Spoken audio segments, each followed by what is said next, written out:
جی تو دوستو، کیا آپ کو معلوم ہے کہ حضرت ابو بکر صدیق رضی اللہ تعالیٰ عنہ کے کتنے بچے تھے؟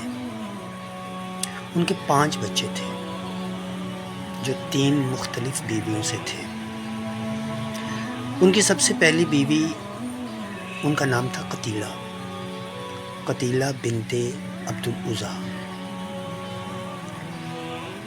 ان سے جو بچے تھے ان میں ایک تھے عبداللہ اور اسما، حضرت اسما، جن کا تاریخ میں نام ہے اور وہ حضرت عائشہ کی بڑی بہن کے نام سے بھی جانی جاتی ہیں۔ اس کے بعد نام آتا ہے عبد الرحمن بن ابی بکر اور حضرت عائشہ صدیقہ رضی اللہ تعالیٰ عنہ۔ ان کی ماں کا نام تھا ام رومان بنت عامر۔ ان کی تیسری بیوی جو تھی ان کا نام بھی اسما تھا، اسما بنت امیس۔ اسما بنت امیس حضرت علی رضی اللہ تعالیٰ عنہ کی بھابی تھی۔ حضرت علی کے بھائی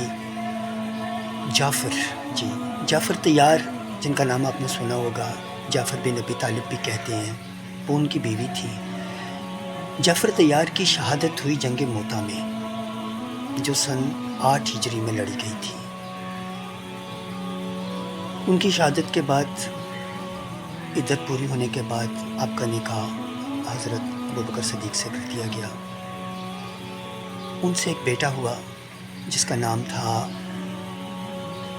محمد بن ابی بکر۔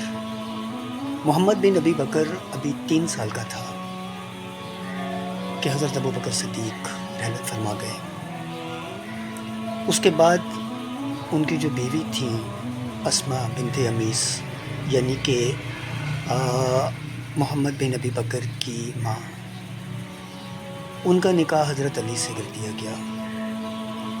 تو فطرتاً بیٹا ماں کے پاس جاتا ہے، چھوٹا بیٹا تھا وہ، تو لہٰذا محمد بن ابی بکر کی بقایا زندگی، ان کی پرورش اور ان کی تعلیم و تربیت وہ حضرت علی رضی اللہ تعالیٰ عنہ کے زیر سایہ ہوئی۔